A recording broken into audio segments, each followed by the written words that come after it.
no pressure with that introduction at all, of course, but really, thank you so much for the brilliant work you and the team at NAHT are doing to champion your members and your profession. Big thanks to Rachel for the fantastic work you've done as president, and good luck to Angie in taking over the reins. I've been pretty reliably informed you're going to be amazing, so we're looking forward to that. It's really great to be here in, well, I'd written sunny Harrogate. We can't really see the sun, but it is great to be here today. To say thanks again to Paul for his support for the TUC, to meet so many amazing head teachers from across the UK and beyond, and to put on record my appreciation for the demanding, life-changing, life-affirming work that you do.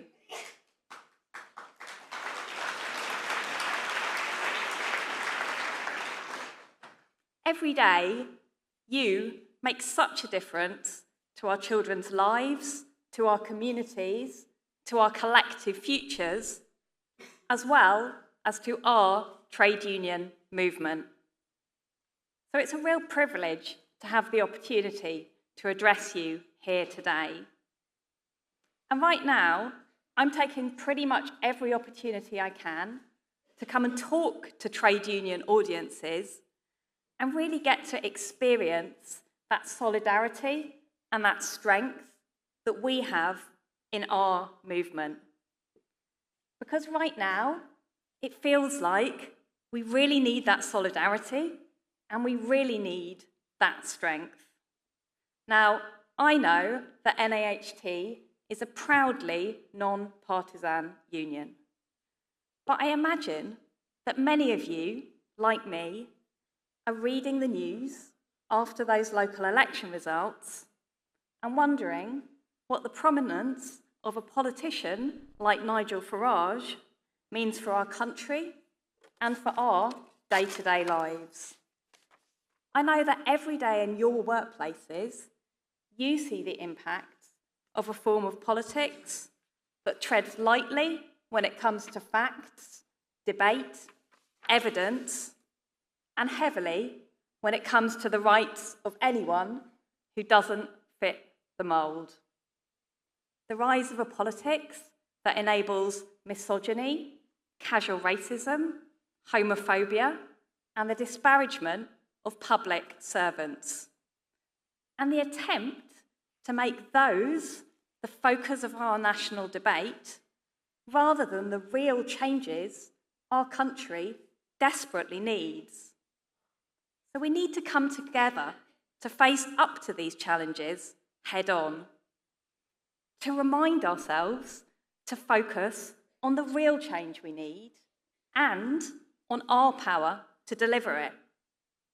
Not just your power as educators, as leaders, but our power as trade unionists to demand and deliver change. So my main message today is that if there was ever a time to redouble your commitment, not just to your profession, but to the trade union movement, to redouble that collective effort to build stronger unions, as you are doing, and to deliver not just our jobs, pay and conditions, but the justice, equality and respect that all working people deserve, then that time is now. Now, let's just take a moment to reflect on those local elections. We've seen significant gains for a party led by a man who's mates with Elon Musk, admires Vladimir Putin, and wants to privatise the NHS.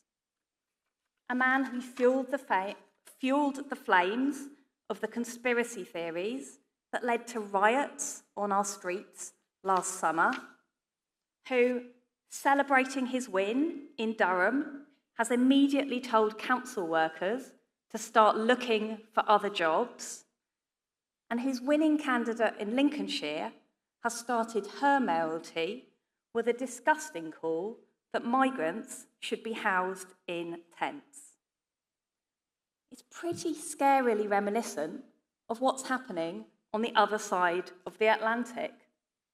And let's just remember, it's just 4 dizzying months since Donald Trump took up power in the US, cheered on by that crowd of tech bro billionaires. 3 months in which we've seen a series of far-right talking points being turned into real-life action, cozying up to dictators, separating kids from their parents, attacking universities, institutions of learnings, and not to mention that series of trade wars that could have devastating consequences for jobs and communities in the UK. But that Trump administration isn't just threatening jobs in the UK and around the world, they're coming for trade unions too. A few weeks ago, they issued an order removing the right to collectively bargain from 1 million federal workers. And we know everywhere the far right get into power, they attack trade unions. You can look at the Orban regime in Hungary.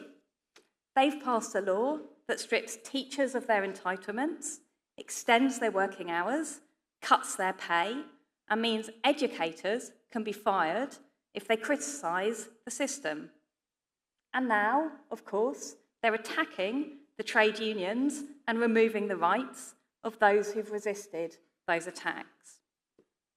In Argentina, you've seen their far-right president, Javier Milei, provoking a nationwide strike by teaching staff, but now, of course, cracking down on that right to protest. Now, it's not surprising that the far right attack educators and that they attack trade unions, because they know that your profession and our trade union movement represent one of the strongest oppositions to the world they want to create. Because our values, solidarity, justice, equality, are the opposite to their agenda of division, spite, and inequality. So it's our movement that needs to lead that fight back against those peddling the politics of hate. Now, your everyday work in schools, in colleges, is a crucial part of that. You bring our communities together, you teach tolerance, and every day you're tackling misogyny, racism, discrimination. But right across the trade union movement, we all need to redouble our efforts in our workplaces to expose the far right's real agenda. It's a party founded by the super rich, speaking for the super rich. Let's not forget that Reform voted against that employment rights bill and any attempt to improve our rights. But of course, we have to go further than seeking to expose the Farage gang as frauds. We have to show there's better answers to the real problems that the far right seek to exploit. Because after 14 years of Tory austerity, we know that people are crying out for answers. Answers to the attacks on our public services, answers to the years when our pay went backwards as our bills went up and up. It's the longest crisis in living standards for 200 years. And answers to those relentless attacks on our jobs and conditions, including, of course, in our schools. Now, many in our movement helped get a Labour government elected, but now we have to work with them to actually deliver that change. We know that people's #1 priority is investment in our public services, in our NHS, our councils, our criminal justice system, our civil service, our universities, and of course, in our schools. Now, of course, you know much better than me the damage that austerity has wrought on our education system. Schools, quite literally, crumbling. Education for children with additional needs in crisis. And of course, our most vulnerable kids paying the price.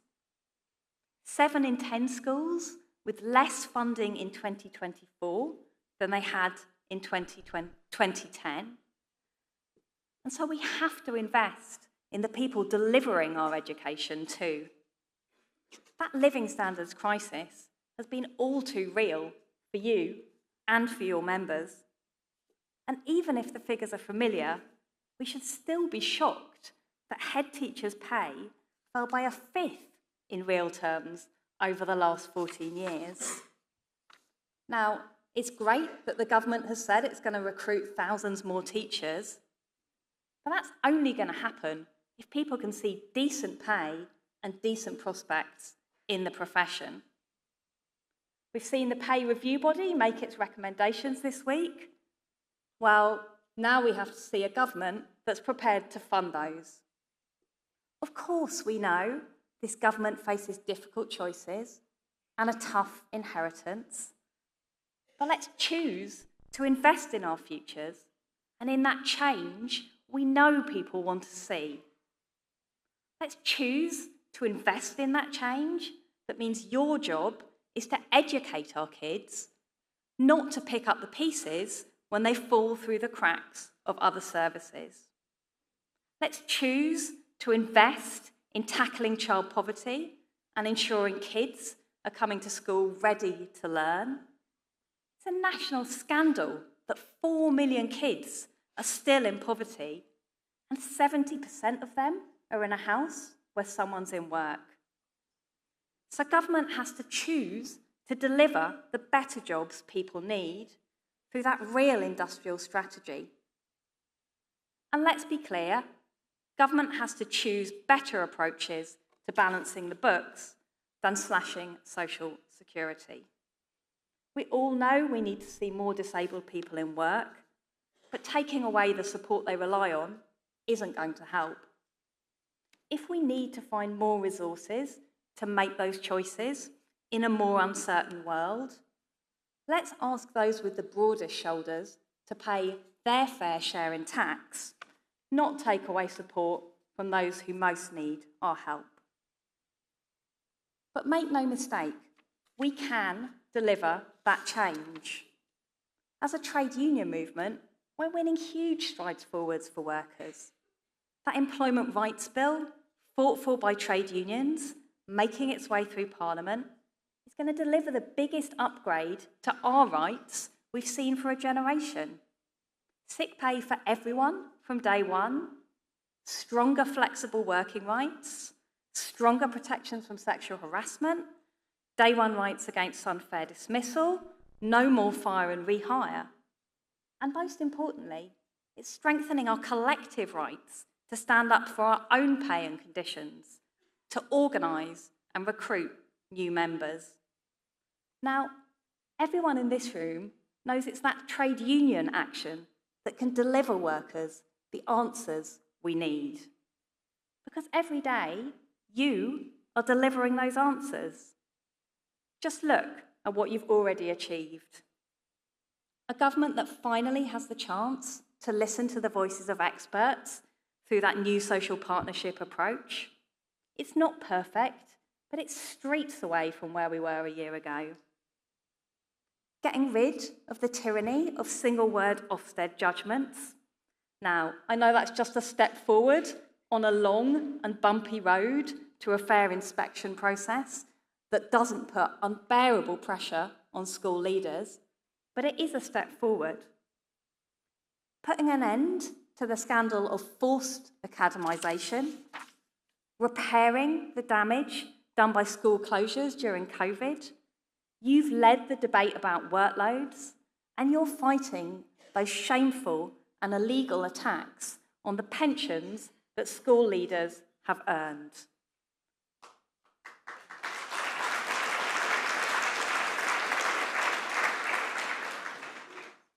As educators, you change children's lives every day. And as trade unionists, you're delivering change for your members, and you're delivering that hope that things can actually get better. So now's the time to keep standing up for our values and standing against the far right. Now's the time to deliver in our workplaces and to push government to deliver that change we desperately need across the country. And now's the time to use those new rights we've fought for to grow our trade union movement and to win what every worker deserves: fair pay for our work, dignity and respect in our jobs, and a safe, secure, and peaceful future for us all. Thank you very much.